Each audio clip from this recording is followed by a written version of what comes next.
You know you can't fool Mother Nature.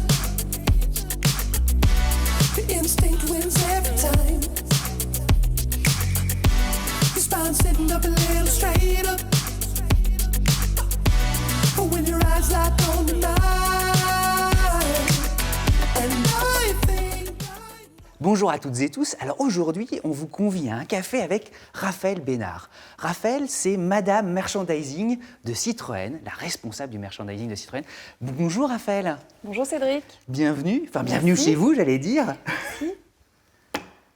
Raphaël, il y a 2 questions rituelles. Thé ou café? Thé, s'il vous plaît. Voilà, on va vous servir un thé, mais alors, dans quoi je vous sers un thé? Avant qu'on commence, moi je suis hyper content, parce que ça, ce sont vos tasses. Exactement. C'est grâce à vous si elles existent. Tout à fait. Laquelle vous choisissez? Eh bien, aucune de ces 6-là. Non. Je vous ai réservé une petite surprise. Oh. Celle qu'on a développée il y c'est- a quelques mois à l'occasion du centenaire de la marque. Voilà. Notre dernier bébé. Alors, vous allez nous l'expliquer, mais ça c'est des tasses, j'allais dire, qu'on a tous en tête, c'est des tasses un peu des années peut-être 20 ou 30, c'est ça? Oui, des années 60 plutôt, je dirais. Le bon vieux car en métal utilisé notamment par les scouts. Ça vient de là, c'est ça alors? Ouais. Oui, c'est un matériel de camping qui a été beaucoup utilisé dans ces années-là et qui revient beaucoup à la mode. Et on a utilisé ce modèle dans l'esprit vintage des produits dérivés de tout ce qu'on a développé l'année dernière à l'occasion du centenaire.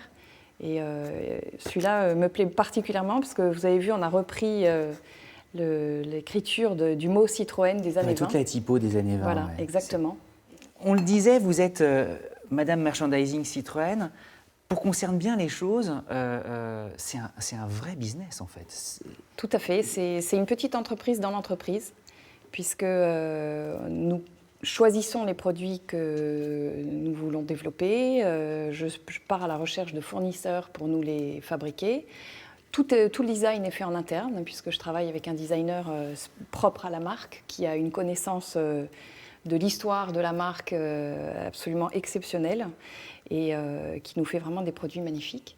Et ensuite, voilà, une fois qu'ils sont fabriqués, on les met à la vente tant en B2B qu'en B2C et on gagne de l'argent dessus. Vous gagnez de l'argent. Avant que vous n'arriviez, ça représentait quoi, les produits dérivés chez Citroën? Alors, et depuis que vous êtes arrivé, comment les choses ont évolué? Alors, ça va bientôt faire 4 ans que j'ai pris ce poste. À l'époque, le chiffre d'affaires était inférieur à 2 millions. Et en 2019, on a réussi à facturer un peu plus de 5 millions d'euros uniquement au titre des produits dérivés. Oui, donc c'est une vraie croissance. Grosse progression. En préparant l'émission, vous nous avez confié que vous souhaitiez que chaque produit ait une âme, qu'il vive par lui-même. Qu'est-ce que ça veut dire en fait? Mon objectif, quand je développe les produits dérivés, c'est que les gens puissent se dire tiens, j'ai un cadeau à faire, je vais aller sur le site de la marque Citroën parce qu'ils ont toujours des bonnes idées. Donc on essaye toujours de trouver des produits qui sont sympathiques, innovants. Bon, évidemment, on fait des mugs, vous allez me dire, il n'y a rien d'innovant dans un mug, mais le design qu'on met sur les produits doit toucher les gens et doit faire en sorte que nos produits plaisent et nos produits véhiculent une image de la marque. C'est extrêmement important. Si je suis rattachée à la direction marketing, ce n'est pas un hasard. C'est pour rester dans l'image de la marque, dans la cohérence de l'image de la marque.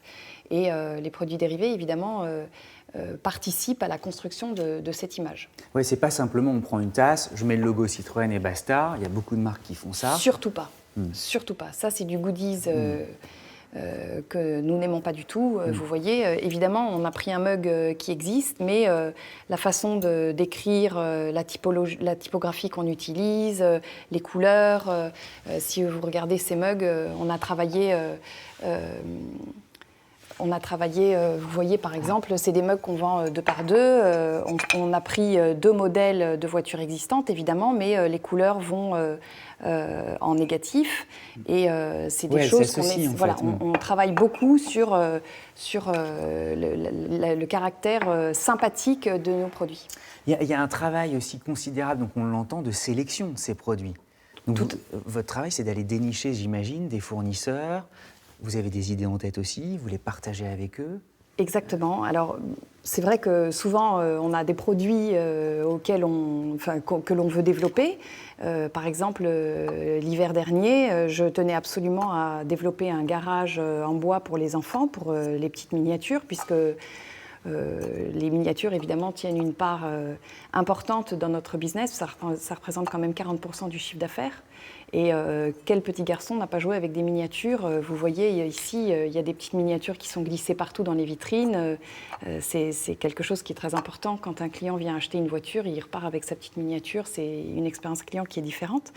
Et donc, le garage que nous avons développé, je tenais à le faire faire par une société française.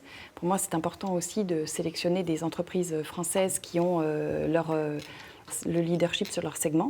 Et donc, je suis allée voir la société Jeannot, qui est un des leaders des jouets en bois. Sur le garage. Voilà, des jouets en bois, et particulièrement sur le garage. Et nous avons entièrement redesigné le garage. Et le packaging, évidemment, a été refait par nous aussi. Tout a été entièrement redessiné.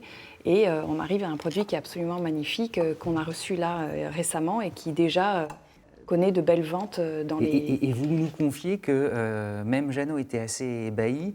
Il disait qu'il est presque mieux que leur propre produit. Exactement. Jeannot a même imaginé un moment prendre notre garage à leur catalogue à la place du leur. Donc là, ça aurait été une consécration. On a une double surprise aujourd'hui. C'est super. Il y a effectivement cet as, mais vous nous avez aussi apporté d'autres objets. Alors, je vais vous montrer des produits que j'ai développés et pour lesquels il y avait pas mal de méfiance dans l'entreprise avant que je les lance. Alors, notamment nos belles chaussettes. C'est vrai que c'est inattendu. C'est tout à fait inattendu. On n'imagine pas avoir des chaussettes dans un catalogue de produits dérivés. Je vous les offrirai, c'est promis. Et donc, on s'est bien moqué de moi avec mes chaussettes. N'empêche qu'on en a déjà vendu 2000 paires. 2000 paires. Ça y est, tout est dit. Okay. Exactement. Et je peux vous dire que quand on fait un salon, par exemple, comme la semaine dernière à Rétromobile, avec un public qui est vraiment fan de la marque et des anciens modèles, des chaussettes, on les vend par wagon. C'est incroyable le succès de ce produit. Et je vous parlais des partenariats qu'on essayait de développer au maximum. J'ai fait faire ces chaussettes par la société Kindy, bien française, fabriquée en France, en Picardie. Un grand nom, justement, exactement. Donc voilà, c'est toujours pour moi un gage de qualité et une reconnaissance. Un vrai travail. Hein. Ouais. Voilà. Alors, qu'est-ce que je vais vous montrer aussi? Alors, donc ça, c'est pour le côté textile. Il y a des emporte-pièces. Voilà, on fait aussi des produits pour la cuisine. Donc voilà, ça, c'est notre moule à gâteau en silicone flexible en forme de 2 chevaux. Donc voilà, qui fait des très jolis gâteaux. Voilà, exactement. Si vous n'aimez pas les gâteaux, vous pouvez aussi faire des sablés. Donc, on a un moule en porte-pièces. Voilà, avec la 2 chevaux, la traction. On prend toujours les modèles iconiques qui font rêver, rêver nos fans. Voilà. Je vous montre aussi, ça, c'est un marque-page. Alors, j'ai trouvé ce fournisseur dans un salon. Ça fait très précieux comme. Tout à fait. Ils ont un très joli emballage. Et donc, voilà, le petit marque-page, quand vous êtes en train de lire, vous fermez votre livre et vous avez la petite 2 chevaux comme ça qui se pose sur les pages. C'est très mignon, moi j'adore ce produit. Et alors les best-sellers, vous n'arrêtez pas de nous le dire, c'est les porte-clés. Alors les best-sellers, les porte-clés, effectivement, l'année dernière on a vendu un peu plus de 500 000 porte-clés. Donc on en développe dans toutes les gammes. Donc vous avez... c'est super, vous en avez apporté. Ah oui, je vous ai apporté des petits exemples. Donc voilà, le côté vintage pour une Méhari. Raphaël, c'est des rééditions de modèles qui existaient ou pas? Pas du tout, non. Vous les avez complètement créés. On recrée à chaque fois, on part d'une page blanche et on décide, on dit voilà, on veut faire un porte-clés avec une Méhari, comment on va le faire? Donc on étudie différentes possibilités. Voilà. Tout ça, évidemment, en restant en cohérence aussi avec le produit. Donc on a choisi un modèle émaillé qui est assez vintage pour un modèle vintage. Ça, voilà, c'est la casquette des pilotes de C3WRC. Qui est complètement collector, non?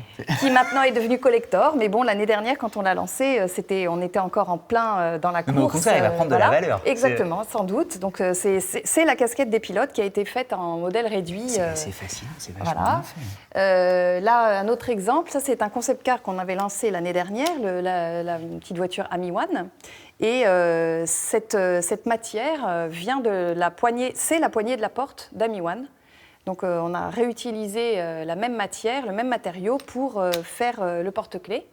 Et puis il est très très beau. On a Il y fait celui-là celui-ci qui est absolument magnifique, voilà, qu'on a développé pour le centenaire de la marque l'année dernière. Donc, On a l'impression que c'est de la joaillerie tellement ça brille. C'est très beau. Alors sur la base du logo d'origine, hein, vous avez reconnu le logo des années 30. Et celui-ci, on a dû en vendre environ 300 000. 300 000. À peu près. 300 000 porte-clés uniquement de celui-ci. Là, vous avez, alors celui-ci est très joli. C'est Noël. Oui, c'est Noël. C'est toujours Noël avec les produits dérivés.